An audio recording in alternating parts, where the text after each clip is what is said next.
you ever wake up and realize someone paved over your dignity? 'Cause that's what happened to me. I opened my front door at 6:14 a.m. on a Tuesday, coffee in hand, expecting to see the usual patch of dirt driveway that's been part of the Tate Ranch since Reagan was in office. Instead, I was greeted by a 6-foot-wide slab of HOA-branded arrogance stretching across my land like a runway for joggers who didn't pay a dime to be there. The smell of fresh asphalt hit me before I could even swear properly. And standing in the middle of it, clipboard in one hand and smugness in the other, was Pamela Voss, head of the unofficial, uninvited, and fully unhinged Community Standards Board. She had this look on her face like she'd just solved world hunger using recycled ordinances and a $2.00 pen from Office Depot. I knew right then my week was about to go down like a barbecue grill in a hurricane. Drop a comment below and tell us where you're tuning in from. If you're into wild stories that feel way too real, with twists, justice, and a good old dose of HOA drama, go ahead and hit that subscribe button. Tomorrow's story, it's even crazier, and the surprises we've got lined up next, you're going to want front row seats. I asked her what she thought she was doing, which is polite code for have you lost your damn mind. She smiled, like she'd been waiting all morning for her moment on the HOA stage. "Mr. Tate," she said, adjusting her dollar store glasses, "under Community Resolution 14B, this area has been selected for beautification and accessibility enhancement. Your gravel drive is no longer in compliance." Beautification? That gravel road was built by my grandfather in 1965 using nothing but a shovel, sweat, and a mule named Clarence. That road had more American history in it than her entire outfit, which looked like it was borrowed from a substitute teacher who never got called back. And now it was covered by what she called a community walking path with signs banning vehicles over 2,000 pounds. "Ma'am, that's my pickup, my tractor, and my damn freedom in one sentence." I told her in no uncertain terms that she was trespassing, paving on private land, and deeply confused about what the word community means. She pulled out a laminated map like she was trying to draw borders on someone else's country. According to her, my ranch had recently fallen under the Community Overlay Zone. Overlay Zone? What is this, a SimCity expansion pack? She even had the nerve to hand me a bill for $3,800.00 in infrastructure contributions and a $600.00 monthly shared maintenance fee. I didn't know whether to laugh or call a priest. "You've been formally notified," she said, tapping the paper like it came from the Supreme Court and not her busted Canon printer. Then, as if she hadn't done enough damage, she pointed to my garage and said, "And that truck must be relocated immediately. It's parked on shared space now." I walked back into my house like a man trying not to commit a felony before breakfast. The floorboards creaked under my boots, the same way my soul creaked under the weight of this madness.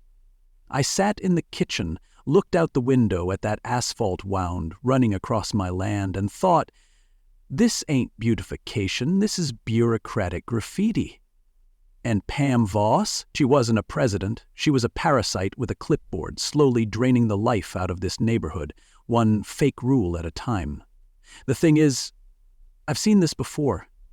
I worked in aerospace machining for 30 years. You give the wrong person a label maker and a false sense of power, they'll start slapping warnings on the oxygen tanks.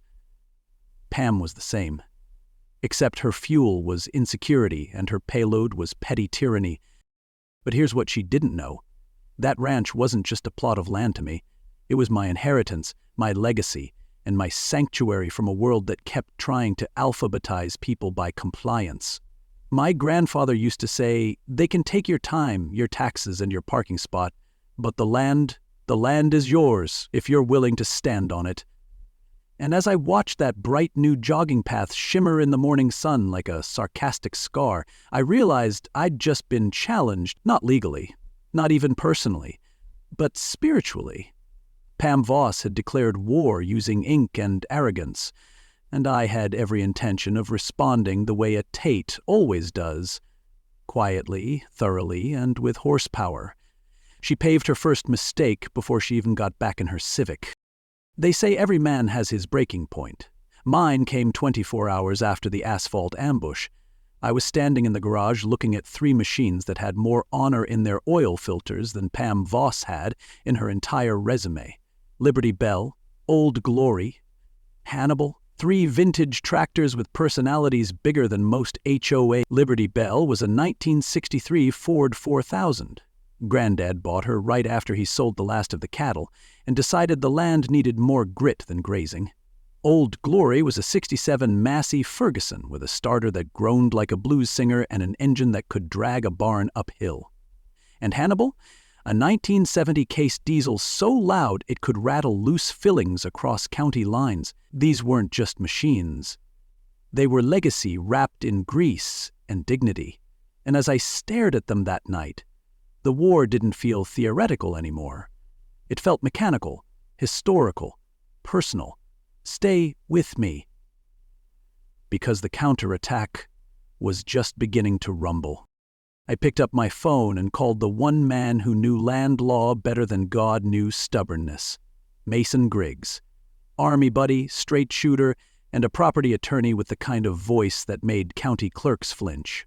I told him what Pam had done, and he let out a long exhale like he'd just bit into a bad steak. You're telling me she paved a public jogging path across your private land and is trying to bill you for it? He asked.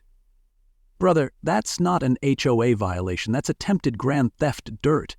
I knew I'd called the right guy. Mason specialized in disputes just like this.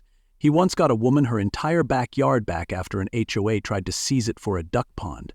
Said it violated her quiet use clause. Pam's laminated fantasies were about to run into constitutional granite. Mason told me to scan over every deed, survey, and plat my grandfather left me. Paper beats propaganda, he said. And you're sitting on an ace if we can prove boundary fraud. I wasn't sure whether to cheer or build a watchtower, but I knew I had backup, and that changed everything. And trust me, the next surprise made things even better. About 3 o'clock, I saw Walter Glenn walking up the driveway, holding a folder thicker than a winter quilt. Walter's been our neighbor for 34 years. The man's slower now, walks like his bones are whispering secrets, but his mind is still a Swiss timepiece. Heard what that clipboard crusader pulled, he said, lowering himself onto my porch swing without invitation. Brought you some receipts, and boy did he.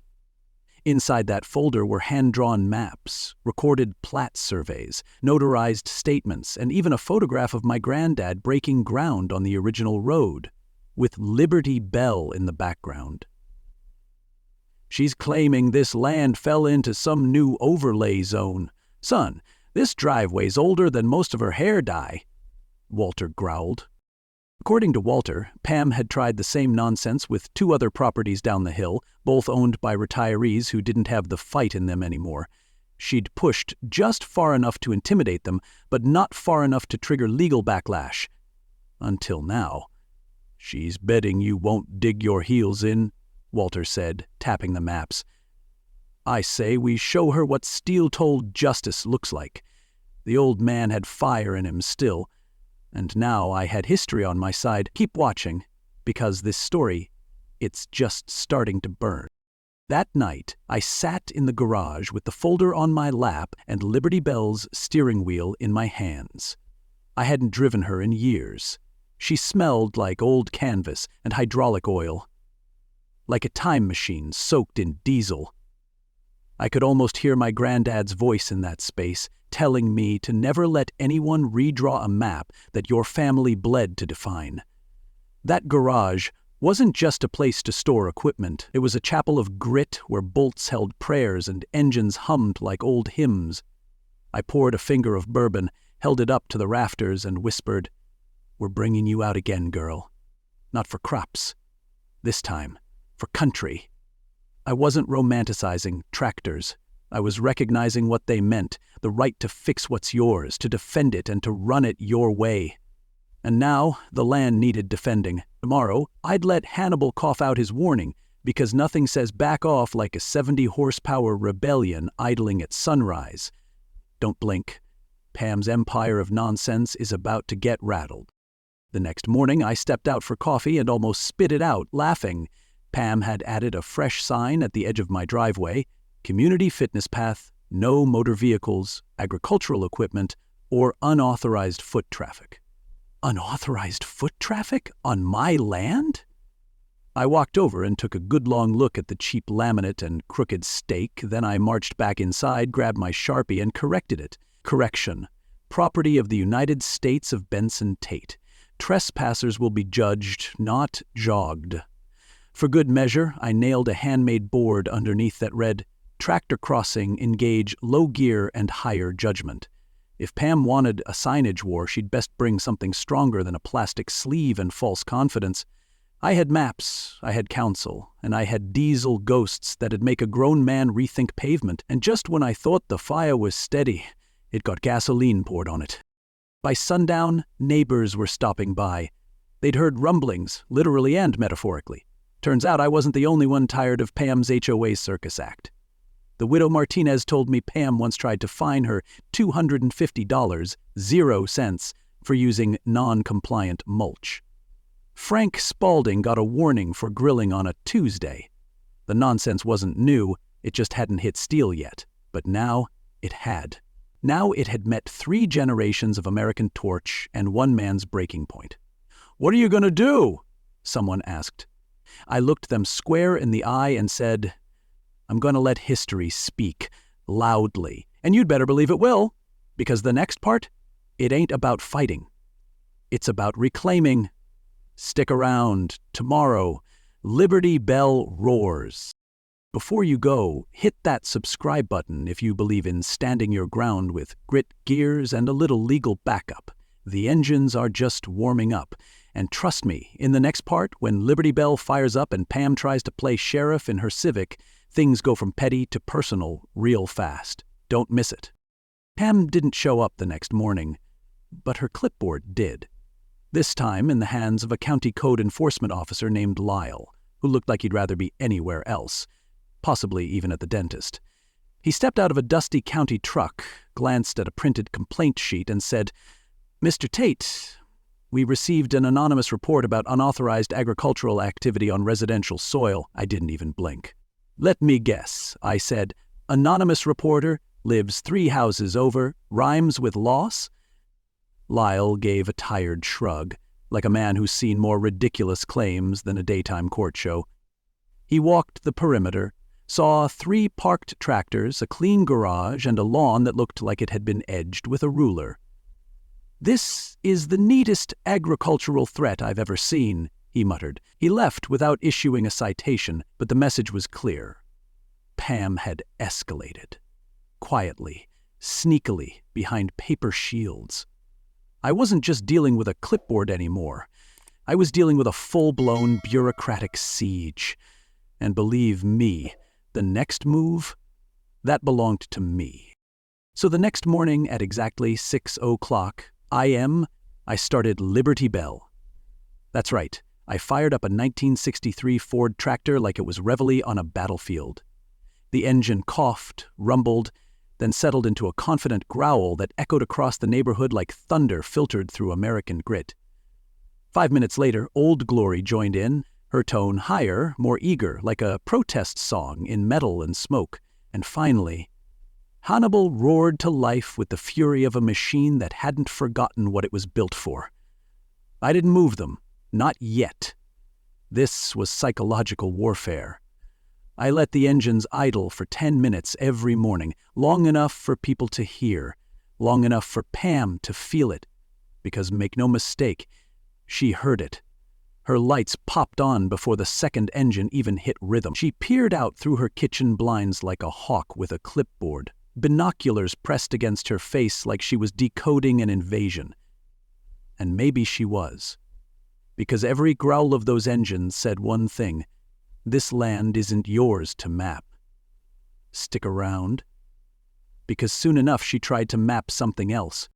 By day 3 of the diesel wake-up calls, I noticed a curious pattern. Pam had stopped walking her little lap around the cul-de-sac. Instead, she'd stationed herself at her trailer window with those binoculars, drinking something bitter and watching my garage like it owed her money. I waved once. She didn't wave back. But she did write something down, probably another anonymous complaint filed under Operation Intimidate and Confuse. Meanwhile, I sent every deed, plat map, and recorded boundary to Mason, who had begun compiling what he called a legal hammer wrapped in truth. His words, not mine. He said, "This isn't HOA, it's DIY dictatorship with a cheap printer and a lot of free time." Turns out, the county's real HOA had bylaws, elections, meetings. Pam had none of those. She just printed signs, bullied neighbors, and claimed jurisdiction like some two-bit Napoleon with a color-coded. I could feel the tide turning. But in a war like this, you never move too early. You let them dig their own hole, and you make sure it's deep. That weekend, I got a call from Mason that made me smile wider than a Sunday pie. "We've got her," he said. "Pam's map isn't just inaccurate, it's legally impossible. County overlays haven't changed since '89 and your ranch was never annexed. She's filed claims with zero standing, and if she tries to collect $1 in fees, that's fraud." He paused, letting it sink in. "How attached are you to that new jogging path?" I looked out the window at the scar of black asphalt cutting across my dirt like a bureaucratic insult. "Not very," I said. "Then I suggest we document everything and prep for removal," he replied. "By the book, let her try to stop you." And just like that, I wasn't reacting anymore, I was planning. The tractors weren't just heirlooms, they were about to become legal instruments. And Pam? She was about to get a lesson in boundaries. Emotional, physical, and municipal. The next part? Let's just say it gets noisy. Pam must have sensed something was shifting. The following Monday, she called for a community review meeting, which was rich considering the only community she had was a stray cat and an expired mailing list. She printed flyers, shoved them in mailboxes like summonses, and hosted the meeting at her double-wide driveway like she was running for queen of the HOA. 3 people showed up, a confused retiree looking for his dog, a teenager filming it for TikTok, and me, leaning on Hannibal with arms crossed and a smile that said, "Proceed." She began reading from a stack of notes that sounded like they were written in caffeine and desperation. "We must maintain unity," she said, "and enforce consistent standards for the beautification of our shared spaces." I raised a hand. "How does unity involve paving someone's land without permission?" she stammered, flipped pages, and muttered something about interpretive jurisdiction. I let her speak. Every word was another nail in the coffin of her fake regime, because soon, very soon, she was going to learn the real cost of a fraudulent claim. And you, my friend, you won't want to miss what happens when tractors roll for justice. Saturday morning arrived, dressed in denim skies and the kind of silence that dares to be broken. I stood in the garage at 5:59 a.m. with my grandfather's cap in one hand and Hannibal's ignition key in the other. This wasn't about ceremony. This was about clarity. About drawing a line, not in the sand, but in asphalt. At exactly 6:00 a.m., Liberty Bell roared to life, her diesel voice cutting through the morning like an opening argument. Old Glory chimed in next, humming her steady protest. And Hannibal, always the showman, followed with the deep thunder of resolve. The garage doors rolled up like curtains on a stage, and the 3 of them moved out one by one, slow, deliberate, and righteous. I parked them nose to nose across that black ribbon of fake authority Pam called a fitness path, Liberty on the left, Glory on the right. Hannibal dead center like a courtroom gavel in steel. I stepped back, admired the blockade, and whispered, "Now let's see her jog through that." But the best part? This wasn't just defiance, it was a performance. And the crowd hadn't even arrived yet. By 7:15, the neighborhood was wide awake. Mr. Donnelly came out in his robe holding a mug the size of a flower pot. Kids on scooters stopped at the edge of the blockade, jaws open. One boy shouted, "Cool tractors!" and I gave him a proud nod. Cars slowed, phones came out. A young couple across the street took a selfie in front of the lineup like they'd stumbled into a vintage museum on accident. Someone yelled, "We support you, Benson!" and I waved like I was campaigning for mayor of sanity. The colors of the tractors gleamed in the morning light, red, blue, and gray. like a patriotic traffic jam that refused to budge. But more than that, they stood for something bigger. The moment a quiet man turned property defense into community theater. And like every great show, the antagonist was about to walk on stage, right on cue. Pam arrived at 7:32 in her dented Civic, the front bumper held on with zip ties and indignation. She screeched to a stop, flung the door open, and stormed out like someone late for a dictatorship. Her hair was in full panic mode, and her lips were pursed tighter than a drum skin. Trailing behind her were two confused-looking men in business casual gear, think tucked-in polos and clip-on ties, like two accountants who got lost on the way to an HOA convention. Pam marched straight up to Hannibal and pointed her aluminum stick at my chest like she was serving an eviction notice to the concept of backbone. "Mr. Tate, this is a violation of community mobility standards," she barked. "You are impeding public access to shared wellness infrastructure." I raised an eyebrow. "Pam, I'm not impeding anything. I'm displaying heritage equipment on my grandfather's land. Educational value, you could say." She turned redder than Old Glory's engine block and spun to her pretend posse. "Issue a citation." One of the clip-on warriors looked at me, looked at the tractors, and quietly asked, "Do we actually have that authority?" The other one just shook his head. But the next part? That's when things got delicious. At 8:05 a.m., a Channel 12 news van rolled in like reinforcements for the people. Out stepped April Harmon, the kind of local reporter with a voice made for empathy and a face that never blinked. "We got a call about a civil protest involving vintage farm equipment," she said, lifting her mic with journalistic hunger. I nodded toward the blockade. "Just a man protecting his property from creative zoning fiction." April grinned and turned to the camera. "This is April Harmon reporting live from the Tate Ranch, where a homeowner has drawn a literal line in the asphalt." As her cameraman panned across the tractors, neighbors gathered behind her like extras in a courtroom drama. And then Walter Glenn stepped forward, manila folder under one arm, walking stick in the other. He cleared his throat like he was about to testify before the Supreme Court. "This land has been Tate property since 1961, he said loud enough for the mic to catch, "and I have the original survey maps to prove it." He opened the folder, flipped to a photocopy of the deed, and pointed. "Pamela Voss has no jurisdiction here, and no legal standing to issue anything but confusion." The crowd clapped. I didn't even prompt them, that's how good it felt, but trust me, it gets better. Pam, realizing the tide was turning faster than her story could spin, did what all unqualified tyrants do when caught in public. She panicked, and panic in Pam's case came in the form of climbing onto Liberty Bell's steel platform like it was a soapbox. "This is still community territory," she screamed, waving her clipboard like a revolutionary flag. "You're all trespassing on collective progress." Liberty Bell didn't budge. But April's cameraman zoomed in like it was the season finale of Rural Justice. Then, mid-rant, Pam tripped over the fender, slipped sideways, and landed flat on the hood, arms splayed, hair wild, and clipboard sliding off like a defeated flag. The crowd gasped, then laughed, then applauded as she scrambled down, yelling something about legal retaliation and spinal trauma. April's commentary? "Well, folks, I guess you could say liberty just bucked the system." The video would be viral by noon, but in that moment, standing between 3 engines and 50 grinning neighbors, I knew the story had changed. No longer just my fight, it had become our reckoning. And friend, the next part?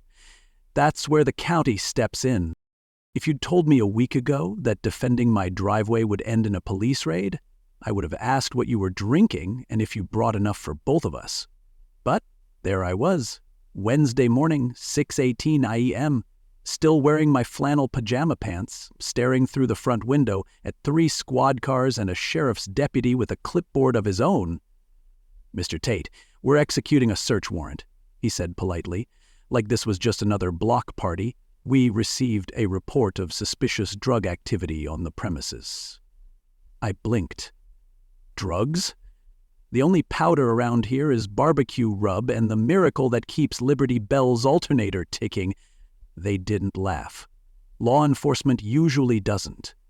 They searched the garage, the kitchen, and even checked behind the smoker, like I was hiding cartel cash behind my brisket. All they found were vintage tractors, grease-stained manuals, a few jars of pickled okra, and a perfectly legal bottle of Tennessee bourbon. As they wrapped up, one of the younger deputies muttered, "Somebody's pulling your chain, sir." I didn't have to ask who. I knew exactly what flavor of crazy had signed that bogus report. And this time, it had backfired harder than a cold diesel on a winter morning. Stick around, because the law was about to lay down more than just footprints. The fallout came faster than Pam could laminate her next excuse. By lunchtime, the sheriff's office issued a public statement clarifying the search had yielded no illegal substances, contraband, or code violations. But they didn't stop there. Sheriff Ramsey, a broad-shouldered man with a no-nonsense stare and a love for local beef, added that the anonymous tip showed signs of malicious intent and targeted harassment. Translation: Pam had crossed the invisible line between petty and prosecutable. Within 48 hours, she was formally charged with filing a false police report, attempting to impersonate an HOA officer, and interfering with a lawful property boundary. You could almost hear the collective exhale from the neighborhood. One guy dropped off a bunt cake with "finally" written in frosting. Someone else mowed my entire front pasture unasked. But the real moment of vindication? That came when the real HOA, the one down the road with an actual board and functioning moral compass, showed up on my porch. The real HOA president, a soft-spoken retired teacher named Alan Merriweather, stood on my front step, holding an envelope and a guilty expression. "Mr. Tate," he began, "I want to apologize on behalf of our organization. Miss Voss has never been a recognized representative. She has no authority, no board position, and frankly no business speaking for anyone but herself." He handed me a printed statement disclaiming any connection, along with an offer to help fund the removal of the illegal asphalt path she had installed. I thanked him. He looked relieved. And honestly, I appreciated the gesture, not because I needed their money, but because sometimes the cleanup isn't physical, it's moral. This was about clearing names, not just property lines. And that mattered more than any slab of pavement. But if you think the story ends with a handshake, think again. The next move involved diesel, pulled pork, and a little something I like to call civic engagement. Tate style. I decided if Pam could weaponize paperwork, I could weaponize community. So I threw a party. Not just any party, a diesel and barbecue rally. I posted the invite on every telephone pole within 5 miles. Come see the infamous tractors. Come eat righteous ribs. Come hear the story of the Jog Path Rebellion. By noon Saturday, my land looked like a county fair had collided with a history museum. Liberty Bell, Old Glory, and Hannibal were parked in full display, polished and glinting like chrome monuments to rural resistance. I had banners made. They paved asphalt, we laid down legacy. Folks brought lawn chairs. Kids climbed up onto the tractors for pictures. Even the high school jazz band showed up, uninvited, and started playing patriotic covers near the smoker. The smell of hickory, diesel, and justified victory filled the air. And the donations? Let's just say I raised enough to re-gravel the driveway and still had change for a new pressure washer and a small scholarship fund for local ag students. And wouldn't you know it, April Harmon from Channel 12 came back for a follow-up segment. "You turned a land dispute into a block party," she said, microphone in hand. "What do you call that?" I smiled. "Neighborhood therapy, with extra sauce." But the best moment of all wasn't the news coverage or the donations, or even the brisket, which was admittedly excellent. It came near the end, when I saw Walter Glenn standing next to Hannibal, one hand on the hood, eyes glassy. "Your granddad be proud," he said. "You didn't just defend your land, you reminded us what land means." I looked around at the crowd, people smiling, laughing, asking questions about axle grease and zoning maps, and I realized he was right. Pam paved asphalt, but we laid down memory, unity, and something harder to dig up than gravel: belonging. That rally wasn't just a celebration, it was a reclamation. of space, of story, of self-respect. And if you think Pam took it lying down, well, you haven't seen what happens when someone's fake authority finally collapses under the weight of the truth. Stay tuned. The reckoning's not over yet.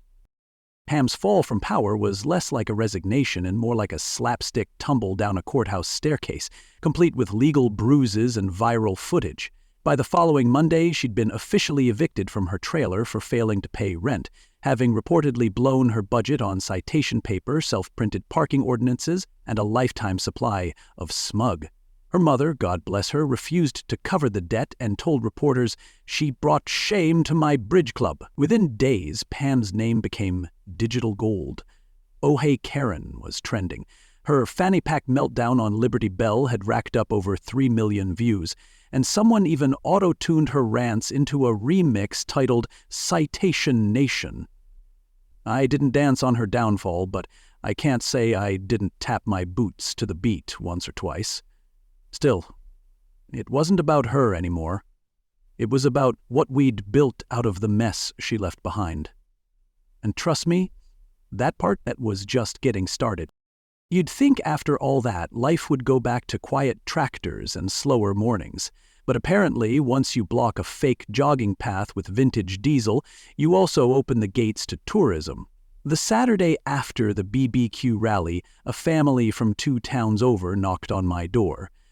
"Is this the place with the tractors that took down the HOA lady?" the father asked, grinning like he was meeting a folk hero. They walked the blockade route, took photos, and left $10 on my porch with a note, worth every penny. That gave me an idea. I printed up a sign, Tate Ranch Tractor Tours, $10, 0 cents donation, history and horsepower. Within a month I was giving guided walks 5 days a week. Seniors loved the backstory, kids loved climbing on Hannibal, history teachers started bringing classes. The ranch that Pam tried to regulate into submission was now a working monument to rural rights, and it didn't just run on diesel anymore, it ran on purpose. But the best surprise wasn't mechanical. It came wearing a pair of dusty boots and a shy smile.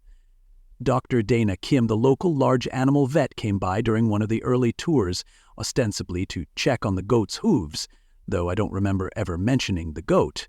We talked for 2 hours about tractors, justice, and the smell of fresh hay. She said watching my fight unfold gave her hope, like maybe common sense still stood a chance in this world. 1 month later, we were dating. 6 months after that, I asked her to marry me under the shadow of Liberty Bell, surrounded by neighbors, mechanics, and a miniature pig wearing a bow tie. She said yes before I could even finish the sentence. We were married right there between Old Glory and Hannibal, with April Harmon doing a live report and Walter Glenn officiating the ceremony with a wink and a flask tucked in his boot. And let me tell you, nothing makes you believe in second chances like falling in love, surrounded by the very machines that saved your life's work. Meanwhile, the ripple effects of Pam's failed coup were reaching far beyond the fence line. State lawmakers picked up the story, citing the Tate principle in legislative debates. A bill was introduced that would require all HOAs in the state to submit verifiable documentation of jurisdiction before issuing any fines or making property claims. "It's time we stop pretending clipboards are crowns," one senator said during a press conference, holding up a screenshot of Pam's now infamous tractor meltdown. "I never set out to start a movement, but sometimes standing still in the right spot gets the whole country to shift a little." Inspired by the momentum, I launched a nonprofit called Keep It Dirt, a foundation for property freedom. Its mission? To educate landowners on their rights, offer legal support for small disputes, and keep the spirit of boundary defense alive and loud. And yes, our slogan is printed on every bumper sticker we sell. Don't let them pave over your backbone. Now, every morning, I walk out onto my land with coffee in one hand and purpose in the other. The path that used to be asphalt is back to its rightful, dusty form, just the way Granddad made it, with stubborn love and no permission slips. Liberty Bell, Old Glory, and Hannibal sit proudly under a custom-built shed with solar panels and polished plaques. Their engines still fire up like they're ready to defend the Constitution one turn at a time. What started as a bureaucratic ambush turned into a full-circle revival of something deeper than land. It became a blueprint for dignity. We get visitors from all over now. Farmers from Kansas, a film crew from Oregon, and even a couple from New York City who told me, "We don't own land, but if we did, we'd want to fight like you did." The movement spread farther than Pam ever imagined, and the irony, she wanted to erase my story. Instead, she became the worst written footnote in it. So yeah, she paved my road, but we plowed a movement. What she meant for control, we turned into legacy. What she built in secret, we tore down in unity. And what I thought was just about tractors and rights turned out to be about resilience and roots. My granddad used to say, "The land's not just where you live, it's what you live for." I didn't understand that fully until the day I stood beside my wife, looked at the line of kids waiting to tour Liberty Bell, and realized this wasn't just my ranch anymore. It was a story people needed.